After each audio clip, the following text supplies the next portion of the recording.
Hello student, welcome to my channel. आज के इस वीडियो में हम लोग क्लास 10th के चैप्टर सेकंड अम्ल क्षारक और लवण की मोस्ट इम्पॉर्टेंट हेडिंग या बोले कि मोस्ट इम्पॉर्टेंट नोट्स को कवर करने वाले हैं, जो आपके एग्जाम 2027 में काफ़ी बेहद साबित होगा। तो ये बिल्कुल शॉर्ट वीडियो है और इसको बिल्कुल शॉर्ट्स नोट्स प्रोवाइड कराया जा रहा है ताकि आप कम समय में या धीरे धीरे करके अभी से इसका रिवीजन करते रहें। जब भी आपके स्कूल में डिटेल नोट बनाया जाएगा तो साथ में आप इसे रिवीजन करते रहेंगे। एग्जाम पीरियड में आपको बेहद फ़ायदा मिलने वाला है। तो आप जानते हो कि इस चैप्टर में अम्ल क्षारक और लवण के बारे में बताया गया है। तो सबसे पहला प्रश्न उठता है कि अम्ल किसे कहते हैं। तो याद रखिएगा कि अम्ल जिसे बोलते हैं एसिड, वे पदार्थ जो जलीय विलयन में हाइड्रोजन आयन अर्थात H+ आयन उत्पन्न करते हैं उसे अम्ल कहलाते हैं।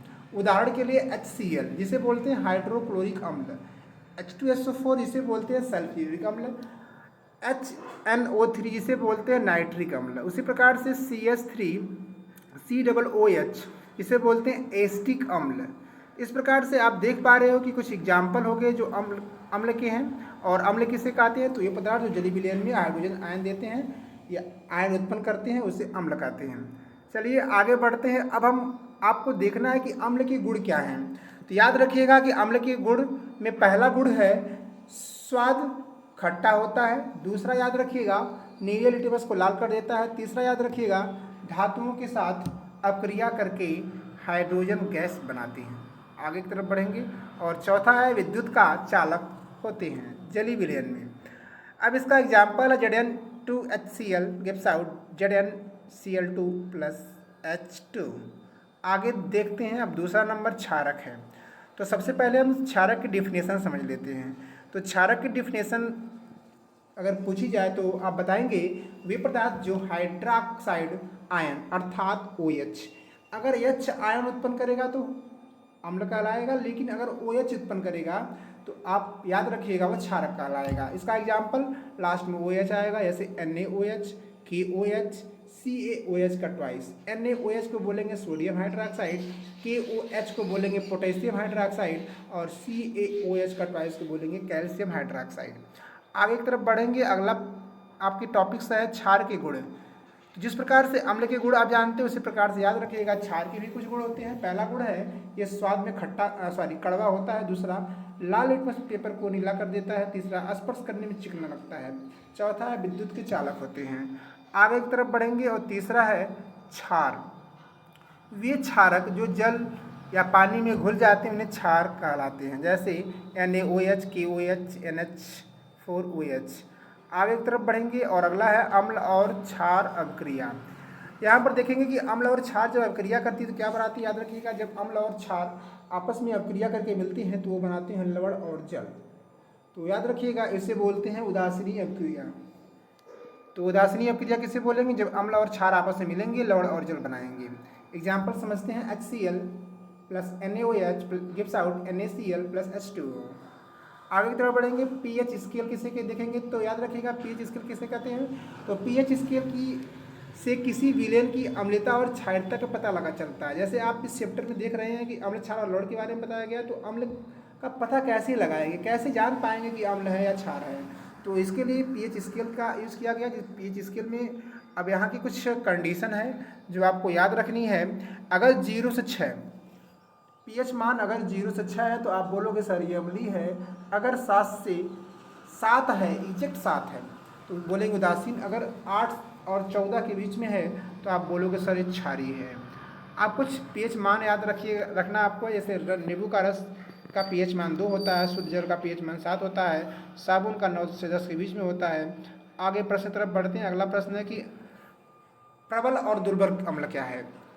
तो जो पानी में पूरी तरह से आयनित हो जाए उसे प्रबल बोलते हैं। एग्जाम्पल के माध्यम से समझते हैं।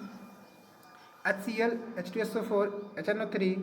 दुर्बल अम्ल जो पानी में आंशिक आयनित होते हैं अर्थात पानी में कम घुलते हैं, CH3COOH। लवण किसे बोलते हैं, अम्ल और क्षार की अभिक्रिया से बनने वाले पदार्थ को लवण कहते हैं, जैसे HCl + NaOH gives out NaCl H2O। यहाँ NaCl लवण है। आगे की तरफ बढ़ेंगे। अब महत्वपूर्ण लवण कुछ होते हैं जो आपके बोर्ड एग्जाम 2026, 27 हर एग्जाम में ये बोर्ड का फेवरेट प्रश्न है। आपसे प्रश्न पूछ देगा कि बेकिंग सोडा का रासायनिक नाम क्या है, उसका फार्मूला क्या है, उसका यूजेस क्या है, उपयोग क्या है। ये सब प्रश्न इस तरह से बनता रहता है। तो याद रखिएगा कि बेकिंग सोडा का रासायनिक नाम सोडियम हाइड्रोजन कार्बोनेट, जिसका फार्मूला होता है NaHCO3। आगे की तरफ बढ़ेंगे, अब इसका देख लेंगे उपयोग क्या है। तो याद रखिएगा बेकिंग सोडा का जो उपयोग करते हैं, पहला उपयोग है बेकिंग पाउडर बनाने में, दूसरा है केक और ब्रेड बनाने में, तीसरा अभिशामक यंत्र में। आगे की तरफ बढ़ेंगे, लिखा है वॉशिंग सोडा क्या है। तो रासायनिक नाम याद रखिएगा सोडियम कार्बोनेट Na2CO3 10H2O। याद रखिएगा इसका उपयोग कपड़े धोने में, कांच, साबुन, कागज बनाने में, जल को मृदु बनाने में। आगे लिखा प्लास्टर ऑफ पेरिस।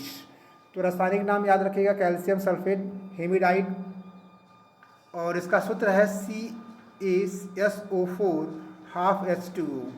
मूर्ति बनाने में इसका प्रयोग करते हैं, और दीवारों की सजावट में करते हैं, टूटी हड्डियों पर प्लास्टर लगाने में प्रयोग करते हैं। बेकिंग सोडा ब्लीचिंग पाउडर है, रासायनिक नाम है कैल्शियम ऑक्जीक्लोराइड CaOCl2। उपयोग देखते हैं पानी को शुद्ध करने में, कपड़े सफ़ेद करने में, कीटनाशक के रूप में। आगे की तरफ बढ़ेंगे, अगला लिखा है अम्ल। H+ आयन बनाते हैं, क्षारक OH माइनस बनाते हैं, और अम्ल प्लस क्षार जब मिलेंगे और जल बनाते हैं। पेज स्केल अम्लीय और क्षारता बताता है।